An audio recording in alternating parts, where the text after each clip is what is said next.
When hope dies, defiance is born, Doctor.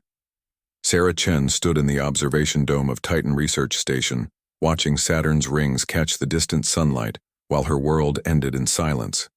The quantum communication array had been broadcasting the same message for 3 hours.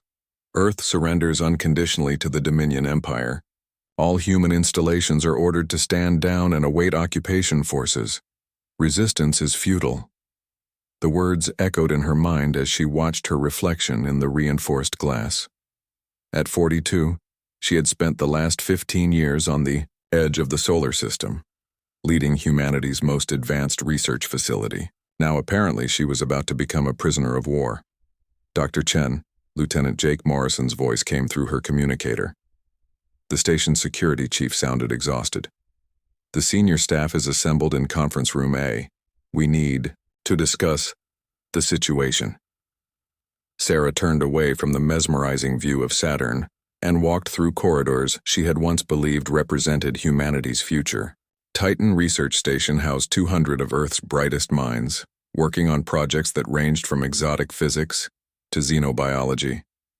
Now, according to the surrender order, they were all about to become subjects in someone else's experiments. The conference room fell silent as she entered. Around the table sat the people who had chosen to spend their careers at the edge of known space, pushing the boundaries of human knowledge. Dr. Amanda Walsh, their xenobiology specialist, looked pale. Engineer Tommy Rodriguez had his head in his hands. Captain Lisa Park, one of the few survivors from Earth's orbital defense fleet, stared at the table with hollow eyes. "I've been reviewing the Dominion's occupation protocols," Dr. Walsh said without preamble. "They're not interested in governing us. They want to study us. Their science is built on biological adaptation and genetic manipulation. They've never encountered a species quite like humans before." "Study us how?" Morrison asked, though his expression suggested he already knew. "Vivisection, breeding programs, psychological stress testing. They want to understand what makes humans resilient." Walsh's voice broke slightly on the last word. Captain Park looked up for the first time since entering the room. The Admiral's final transmission mentioned that Earth's leadership negotiated for civilian safety. They promised that non-military populations would be protected. "Earth's leadership doesn't know what the Dominion really wants," Sarah said quietly. "They made a deal with devils who never intended to honor it." Tommy Rodriguez raised his head. "So what do we do? We're scientists, not soldiers. We have research shuttles, not warships. Even if we wanted to fight, what could we possibly do against an empire that destroyed Earth's entire fleet in 3 days?"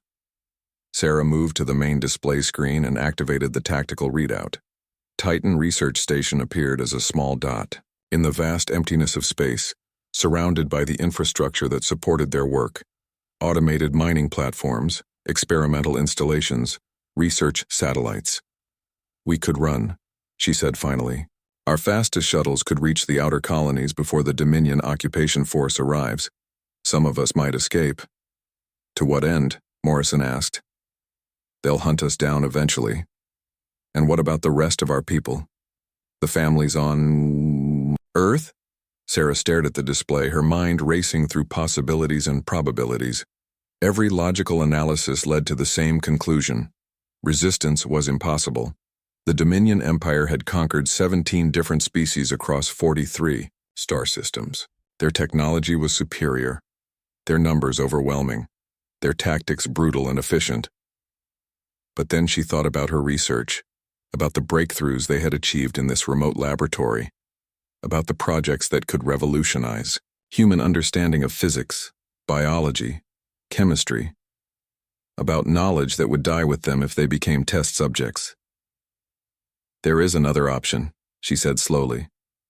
"We could refuse." The room fell silent. Morrison was the first to speak. "Refuse? Dr. Chen, with all due respect, we're talking about an empire that glass-bombed the Centauri colonies when they resisted. They don't negotiate with defiance."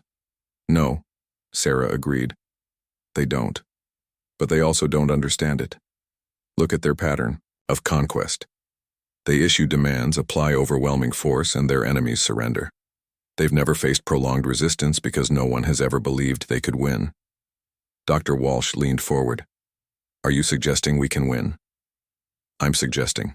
We can try, Sarah replied, and maybe that's enough. Maybe someone needs to show the galaxy that the Dominion isn't invincible. Captain Park stood up abruptly, her chair scraping against the floor. I watched them destroy the Yorktown with my own eyes. Their ships are larger, faster, and more heavily armed than anything we've ever built. This isn't about courage, Dr. Chen. This is about physics. Exactly, Sarah said, and something in her voice made everyone turn to look at her. It's about physics and chemistry and biology, and every other science we've mastered in this facility. She moved to the control console and began pulling up files from the station's research database. Project Quantum Mirror, spatial distortion, fields that could theoretically disrupt faster-than-light travel. Project Biological Vector, engineered organisms designed to break down specific molecular structures. Project Gravity. Well, artificial gravitational manipulation that could trap ships in normal space. Those are theoretical research projects, Rodriguez protested. Most of them don't even have working prototypes. Then we build them, Sarah said simply. We have 48 hours before the Dominion fleet arrives. We have the most advanced research facility in human space and 200 of the smartest people alive. If we can't turn theory into reality in 48 hours, we don't deserve to call ourselves scientists. The room erupted in arguments and objections. Morrison pointed out that they had no military training. Walsh insisted that theoretical weapons couldn't match tested Dominion technology. Rodriguez argued that they didn't have the manufacturing capability to build anything substantial. But Captain Park, who had seen the Dominion's power firsthand, asked the only question that mattered.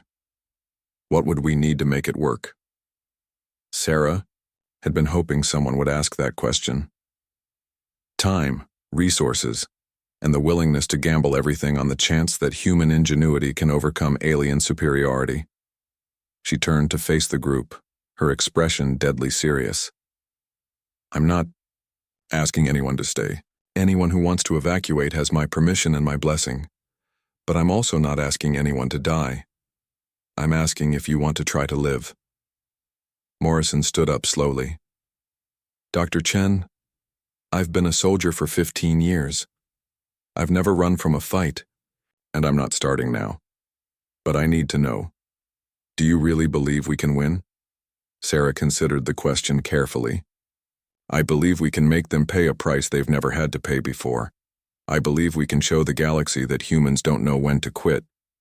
And maybe, just maybe, that will be enough to start something bigger than any of us. Dr. Walsh was the next to speak. The biological warfare protocols we've been developing for planetary defense, they were designed to work against human physiology, but the principles could be adapted. The gravity manipulation experiments could destabilize their ship's structural integrity, Rodriguez added, his engineering mind already working on the problem. And if we could disrupt their faster-than-light communications, we could isolate them from their command structure, Park finished, force them to fight without reinforcements or tactical coordination.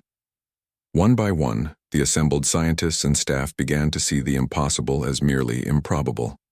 Sarah watched their expressions change from despair to determination, from resignation to resolve. All right, she said finally. Let's assume we're actually going to do this. Morrison, I need you to coordinate with Park on defensive preparations. Walsh, begin adapting your biological warfare protocols for non-human physiology. Rodriguez, start converting our research equipment into weapons systems. What about you? Morrison asked. Sarah smiled for the first time since Earth's surrender. I'm going to send a message to the Dominion fleet. Let them know that Titan Research Station respectfully declines their occupation. As the meeting broke up and her staff scattered to begin their impossible tasks, Sarah remained alone in the conference room. Through the viewport, she could see the research platforms and experimental installations that surrounded the station, each one representing years of human scientific achievement. In 36 hours, those achievements would either save them or be destroyed along with everyone who had created them. But for the first time since Earth's surrender, Sarah felt something she hadn't expected to feel again: hope. Not hope for victory. That was still unlikely. But hope that when the history of this war was written, it would record that somewhere in the outer solar system, a group of scientists had looked at impossible odds and decided to try anyway. The Dominion Empire was about to learn what happened when they threatened the one thing humans valued more than their own lives: the future. The science of war. 36 hours later, Dr. Sarah Chen stood in Titan Station's newly converted command center, surrounded by displays that would have been incomprehensible to any military strategist in human history.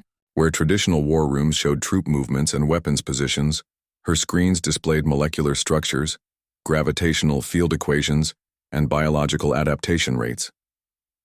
Dominion fleet dropping out of faster-than-light travel, Captain, Park announced from the sensor station.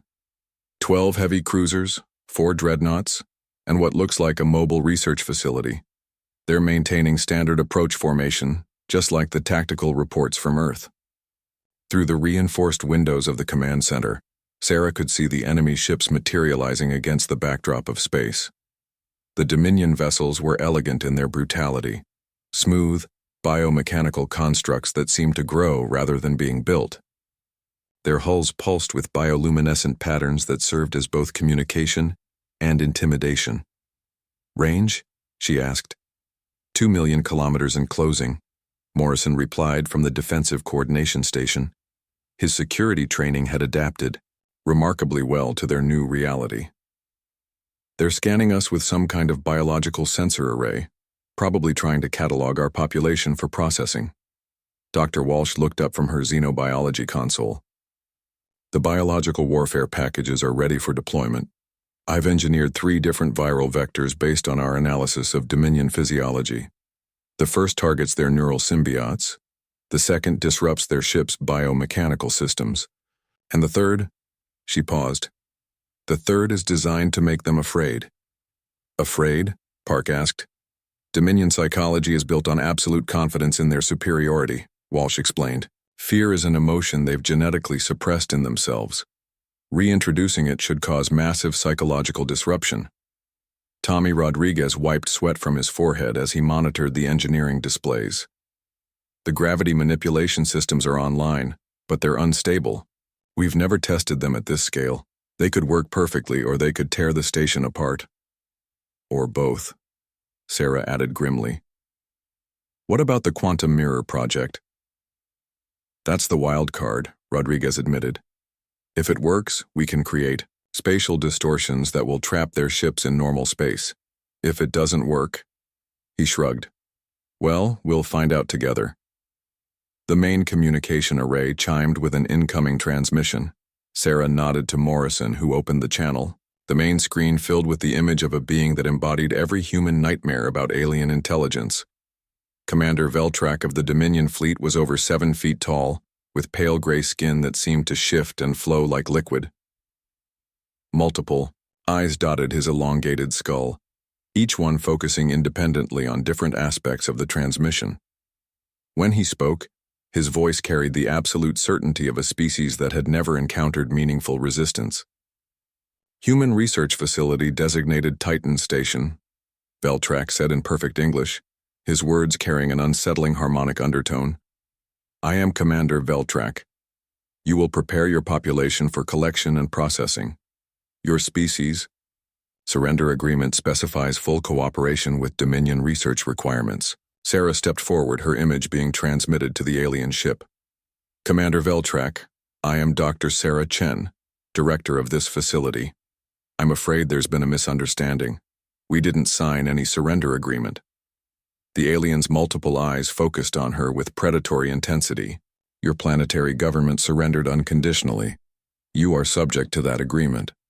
My government surrendered a planet, Sarah replied calmly. This isn't a planet. This is a research station in free space, and we choose to remain free. For several seconds, Veltrak stared at her through the view screen. The concept of defiance was so foreign to Dominion experience that he seemed genuinely confused by her words. You cannot resist, he said finally. Resistance is inefficient. We will collect you regardless of your preferences. You're welcome to try, Sarah said, and cut the transmission.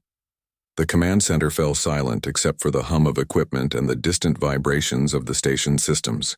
Everyone present knew they had just declared war on an empire that had never lost a battle. "Their fleet is accelerating to attack speed," Park reported. "I'm reading massive energy buildup in their primary weapons systems. Begin deployment of biological warfare packages," Sarah ordered. "Morrison, activate all defensive systems. Rodriguez, bring the experimental equipment online."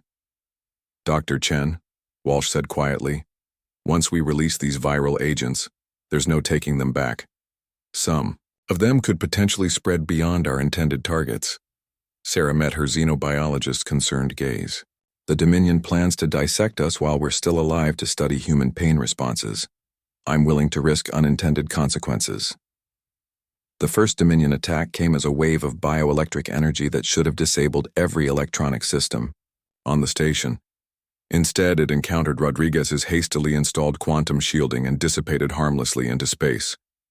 "Their weapons are designed to disrupt silicon-based electronics," Rodriguez called out excitedly. "But our quantum shielding operates on completely different principles. They can't adapt to something they don't understand." "Launch the biological packages," Sarah ordered. From concealed launchers around the station, dozens of small capsules shot toward the Dominion fleet. They looked like standard research probes, and the alien ships ignored them completely as they focused on the larger target of the station itself. Dr. Walsh watched her biological creations approach their targets with scientific fascination. "First vector deployment in 30 seconds. The viral agents are designed to activate when they encounter Dominion biosignatures." The capsules reached the enemy fleet and exploded in clouds of microscopic particles that were immediately absorbed by the ship's biomechanical hulls. For a moment, nothing seemed to happen. Then the largest Dominion dreadnought suddenly veered out of formation, its bioluminescent hull patterns flickering chaotically. "What's happening to them?" Morrison asked. "The neural symbiotes that help pilot their ships are being attacked by engineered viruses," Walsh explained. "The pilots are losing connection with their vessel's biological systems." More Dominion ships began to drift out of formation as their pilots struggled with ships that no longer responded to their commands. Some collided with each other as their formation discipline collapsed. "Now," Sarah ordered, "activate the gravity wells." Rodriguez's fingers danced across his console, and space around the Dominion fleet began to distort visibly. The alien ships, trying to escape to faster-than-light travel, found themselves trapped in pockets of artificially enhanced gravity that prevented them from achieving the necessary velocity. "They're trying to adapt," Park reported. "Some of the ships are regaining control. Their biology is remarkably resilient." "Then we escalate," Sarah said. "Rodriguez, activate the quantum mirror." The engineering chief hesitated for only a moment before initiating the most dangerous experiment in human scientific history. Around Titan Station, space itself began to fold and twist as exotic matter manipulated the fundamental structure of reality. The effect on the Dominion fleet was immediate and catastrophic. Ships that had seemed invincible moments before were suddenly trapped in spatial anomalies that made normal physics irrelevant. Some vessels were stretched across impossible distances while others were compressed into volumes smaller than their original size. "My God," Park whispered. "It's actually working." But the victory came at a cost. Alarms began blaring throughout the station as the quantum mirror's energy requirements exceeded safe parameters. "The spatial distortions are destabilizing," Rodriguez called out. "I can maintain this for maybe 10 more minutes before we tear ourselves apart." Sarah made a decision that would haunt her for the rest of her life. "Maintain the field. Let's finish this." The remaining Dominion ships, faced with weapons and tactics completely outside their experience, began to retreat. For the first time in their imperial history, a Dominion fleet was withdrawing from battle. But Commander Veltrak, trapped in a spatial distortion that had turned his dreadnought into a twisted sculpture of biomechanical horror, managed to send one final transmission before his ship imploded. "How?" he asked, his multiple eyes filled with something the Dominion had never experienced. "Fear." "How did you defeat us?" Sarah looked at the dying alien commander through the view screen. We treated your invasion as a problem to be solved, rather than a battle to be won. You brought superior force, we brought superior imagination. The transmission ended as Veltrak's ship collapsed into a gravitational singularity. Around the station, the surviving Dominion vessels fled into faster-than-light travel, carrying with them news that would shake their empire to its foundations. "Shut down the quantum mirror," Sarah ordered, as the last enemy ship disappeared. "Full damage assessment, casualty reports, and begin broadcasting our tactical data on all frequencies." "Broadcasting our data?" Morrison asked. "Isn't that giving away our advantages?" Sarah smiled as she watched the twisted remains of the Dominion fleet drifting in space. "Lieutenant, we just proved that the Dominion can be beaten. Now every enslaved species in the galaxy needs to know how we did it." As reports came in from around the station, minimal casualties, moderate structural damage, complete victory against impossible odds, Sarah realized they had accomplished something more important than surviving. They had shown the galaxy that the Dominion Empire's greatest weapon wasn't their technology or their numbers. It was the belief that resistance was futile, and beliefs, Sarah knew, could be changed. The ripple effect. 3 months after the battle of Titan Station, Admiral Sarah Chen stood in the war room of the liberated world of Helix Prime, studying tactical displays that showed a galaxy in rebellion. The impossible victory against the Dominion fleet had sparked something that no empire in galactic history had ever faced: simultaneous uprisings across dozens of star systems. "The latest reports are almost unbelievable," Colonel Jake Morrison said, reviewing intelligence summaries from across known space. He still wore his security chief uniform, though he now commanded a multi-species coalition of resistance fighters. The Vorthak hegemony used modified mining equipment to destroy 3 Dominion patrol fleets. The Crystalline Collective turned their industrial fabricators into weapons factories. Even the peaceful gardeners of Serenity 7 have taken up arms. Captain Lisa Park, now commanding the hastily assembled Liberation Fleet, added her own report. "It's not just the weapons, technology we shared. They're adopting our tactical philosophy, treating war as a scientific problem rather than a military exercise." Through the floor-to-ceiling windows of the command center, Sarah could see the evidence of their success. Helix Prime had been a Dominion research world where captured species were subjected to biological experiments. Now it served as the headquarters of the Galactic Liberation Alliance, its laboratories converted from instruments of torture into centers of cooperative research. "Dr. Chen, excuse me, Admiral Chen," came a melodic voice from behind her. Sarah turned to see Vexani, the rebellion leader of the native Helix species. The tall, ethereal being moved with a grace that belied her role as a guerrilla commander. "The latest recruits have arrived from the Outer Rim. 3 more species have declared independence from the Dominion." Sarah nodded, still adjusting to her new rank and responsibilities. The promotion had come not from Earth's government, which was still under Dominion occupation, but from the growing alliance of liberated worlds who had chosen her as their supreme coordinator. "What's the status of Operation Prometheus?" she asked, referring to their most ambitious project yet. Dr. Amanda Walsh looked up from her xenobiology station, where she was working with scientists from 6 different species. "The cross-species biological warfare development is ahead of schedule. Each species brings their own biological expertise, and the Dominion has never faced this kind of coordinated scientific assault. More importantly," added Tommy Rodriguez, now chief engineer of the entire Liberation Fleet, "we're not just sharing weapons technology, we're sharing the scientific method itself. The Skarn used to settle disputes through ritual combat. Now, they're using controlled experiments to optimize their military tactics." The main communication array chimed with an incoming priority transmission. The screen filled with an image that still amazed Sarah. Ambassador Kethvar of the Reformed Dominion faction, the same species that had once planned to dissect them all. "Admiral Chen," Kethvar said, his features showing the strain of leading a civil war within his own empire. "I bring news from the core worlds.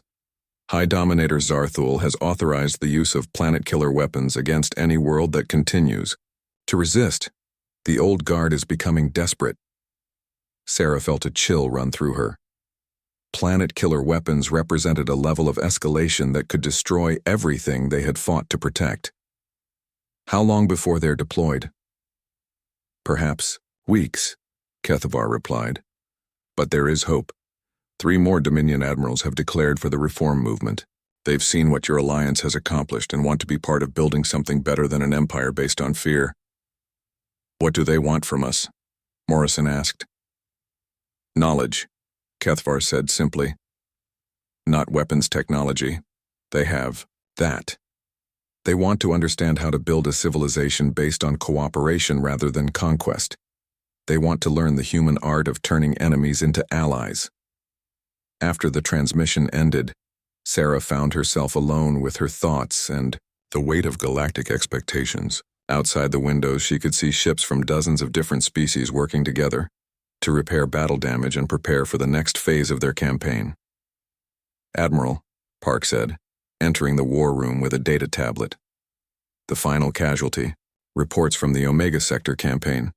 We lost fewer than 50 ships out of 3,000. The Dominion lost an entire battle fleet. How? Sarah asked, though she suspected she already knew the answer. They're still fighting like an empire, Park explained. Rigid formations, predictable tactics, reliance on superior firepower. We're fighting like scientists, constantly adapting, sharing information, treating every battle as an experiment to learn from. Dr. Walsh joined them, her expression excited. Admiral, you need to see this. We've been analyzing the psychological profiles of surrendered Dominion forces. Something remarkable is happening. She activated a holographic display showing brain scan comparisons. The Dominion genetically engineered fear and doubt out of their species generations ago. They believed these emotions were weaknesses. But we've been reintroducing them through our biological warfare agents. Reintroducing fear? Morrison asked. How is that helpful? Because fear and doubt lead to questions, Walsh explained. And questions lead to new ideas. The Dominion soldiers we've treated are beginning to question their orders, their government, their entire worldview. Some are asking to defect. Sarah studied the data, understanding its implications. We're not just defeating them militarily. We're changing them fundamentally. That's the point, came a new voice. Tommy Rodriguez entered the war room, his engineer's uniform now bearing the insignia of the Liberation Alliance. We've proven that their superior evolution was actually a dead end. By removing doubt and fear, they also removed creativity and adaptability. Sir, a communication officer called out, we're receiving a general broadcast from the Dominion core worlds. It's on all frequencies, being transmitted to every ship and station in the galaxy. Put it through, Sarah ordered. The main screen, filled with the image of High Dominator Zarthul, the supreme leader of the Dominion Empire. The ancient being's features were rigid with fury, his biomechanical enhancements pulsing with aggressive patterns. To all worlds in rebellion against the natural order, Zarthul began, his voice carrying the weight of absolute authority. You have been deceived by the chaotic thoughts of an inferior species. The human contamination of galactic civilization ends now. Any world that continues to resist will be cleansed of all life. The transmission ended, leaving the war room in grim silence. Everyone present understood the implications. The Dominion was preparing for genocide on a galactic scale. Admiral, Morrison said quietly, if they're willing to destroy entire worlds rather than lose them, we may have pushed them too far. Sarah considered this, her mind racing through possibilities and probabilities. The old Sarah Chen, the research station director, might have been intimidated by such overwhelming force. But the new Sarah Chen, forged in the crucible of impossible victory, saw something else entirely. The display showed various alien species in training scenarios. Crystalline beings who could manipulate electromagnetic fields were learning to use their abilities as weapons. Gas-form entities were mastering infiltration techniques that would have been impossible for solid matter beings. Even the pacifist gardener species had developed non-lethal tactical methods that could neutralize threats without causing permanent harm. We're not creating human soldiers, Park continued. We're creating something new, warriors who fight with scientific precision and ethical consideration. President Rodriguez approached their group again, her expression serious despite the celebration around them. Admiral, there's something you should know. We've been receiving long-range communications from beyond the galactic rim. There are other galaxies out there, other civilizations. Some of them have been watching our revolution with great interest. Sarah felt a familiar thrill, the same sensation she had experienced as a researcher on the verge of a major discovery. Interested how? Some want to learn from us, Rodriguez explained. They're facing their own problems with aggressive empires and want to know how we achieved peaceful revolution. But others, she paused. Others see our success as a threat to their own power structures. So we may have solved one problem only to discover larger ones, Morrison observed. That's the nature of science, Sarah replied. Every answer leads to new questions. Every solution reveals new challenges. The difference is that now we have 127 species working together to find answers.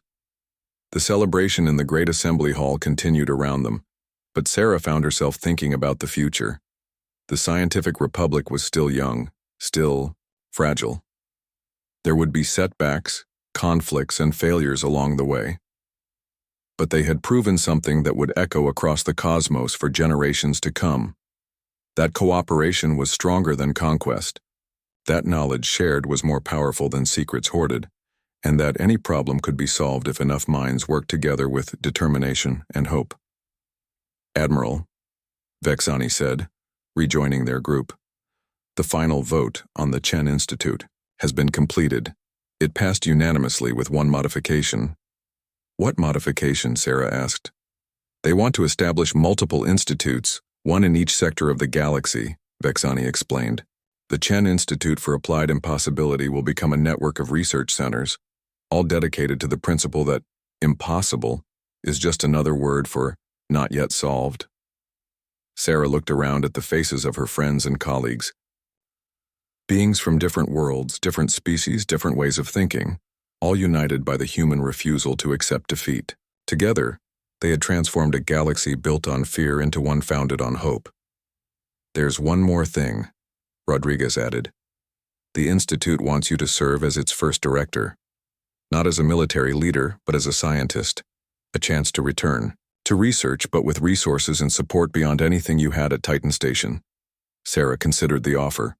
After a year of military command, the idea of returning to pure research was tremendously appealing. But she also knew that her role had evolved beyond personal preferences. I'll accept, she said finally, on one condition. The Institute will always remember that our greatest discoveries came not from individual brilliance, but from the willingness to work together, despite our differences. As the ceremony concluded, and representatives began to disperse to their ships for the journey home to their respective worlds, Sarah stood at the observation deck watching the stars. Somewhere out there were new challenges, new threats, new impossibilities waiting to be solved. But also out there were 127 species of intelligent beings who had learned that cooperation was more powerful than conquest, that questions were more valuable than certainty, and that sometimes the most logical thing to do was something completely illogical. The battle was over. The war was over. The empire that had seemed invincible had fallen not to superior force but to superior imagination. But most importantly, the future had begun. And the future, Sarah knew, belonged to those who refused to accept that anything was truly impossible. The galaxy had learned to think like humans. Now it was time to see what humans and their allies could accomplish together when they stopped fighting and started building. The age of empires was over. The age of cooperation had begun. And somewhere in the depths of space, other civilizations were watching, wondering if they too might learn the secret that had transformed a galaxy. That the most powerful force in the universe wasn't technology or weapons or ancient wisdom. It was simply the refusal to give up. No, she said finally. This isn't desperation, it's confirmation. They're threatening to destroy worlds because they know they can't control them anymore. Zarthul just admitted that the human contamination has spread too far to contain. She turned to face her assembled staff. her expression filled with the same determination that had once convinced a group of scientists to fight an empire. "Ladies, gentlemen, and beings of all species," she said, "we have just received confirmation that our strategy is working. The Dominion Empire, which has conquered the galaxy through fear and intimidation, is now so afraid of our ideas that they're willing to commit genocide to stop them." Park stepped forward. "What are your orders, Admiral?" Sarah smiled, and in that expression was all the fierce joy of a researcher who had just discovered something magnificent. "We're going to give every species in the galaxy a choice. They can kneel before an empire that's willing to kill them for thinking freely, or they can stand with an alliance that believes any problem can be solved if enough minds work together. And if Zarthel follows through on his threats," Walsh asked. "Then we'll solve that problem too," Sarah replied. "Just like we solved the problem of fighting an invincible fleet with mining equipment. Just like we solved the problem of turning enemies into allies. Just like we've solved every problem we've faced by refusing to accept that any situation is truly hopeless." As her staff dispersed to coordinate the next phase of their campaign, Sarah remained in the war room, watching the stars through the windows. Somewhere out there, High Dominator Zarthel was preparing weapons capable of destroying entire worlds.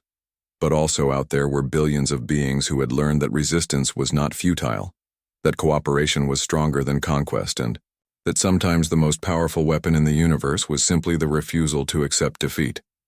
The battle for the galaxy's future was far from over. But Sarah Chen, the research station director who had become a galactic admiral by treating war as a scientific problem, was ready to face whatever came next. After all, she was human, and humans, as the galaxy was learning, didn't know when to quit. The new galaxy 1 year after the revolution began, Admiral Sarah Chen stood in the Great Assembly Hall of New Geneva Station, watching representatives from 127 different species take their seats for the founding of the Scientific Republic of Free Worlds. The massive space station, built in the ruins of the Dominion's former administrative capital, served as a symbol of everything that had changed. Where once stood a fortress of imperial power, now rose a center of cooperative learning. The station's architecture reflected contributions from dozens of species, crystalline spires from the Helix people, biomechanical gardens from reformed Dominion engineers, and at its heart, very human-looking laboratories where beings from across the galaxy worked together to solve problems that had once seemed impossible. "The final vote count is in," announced President Elena Rodriguez, Tommy's younger sister who had been elected as Earth's first post-liberation leader. "The Scientific Republic Charter has been ratified by unanimous consent. For the first time in galactic history, we have a government based not on military might or economic dominance, but on the principle that knowledge shared freely makes everyone stronger." Sarah felt a deep satisfaction as she watched the ceremony unfold. In the audience, she could see beings who had once been mortal enemies working together. Vexani of the Helix Republic sat next to former Admiral Kethvar, now representing the Democratic Dominion faction. Even more remarkably, 3 former High Dominators, Dominion nobles who had once owned entire star systems, had requested membership in the Republic as ordinary citizens. "Admiral Chen," came a familiar voice. Colonel Jake Morrison approached, carrying a data tablet with the latest reports from across the galaxy. "The integration statistics are remarkable. Former Dominion research facilities have been converted into universities. Military production centers are now manufacturing medical equipment and scientific instruments. Even the planet-killer weapons have been repurposed into terraforming tools." Captain Lisa Park, now fleet commander of the Republic Defense Force, joined them at the observation deck overlooking the assembly hall. "The most amazing part is how fast it happened. 6 months ago, we were still fighting the die-hard Imperial forces. Now their former soldiers are teaching our children about xenobiology."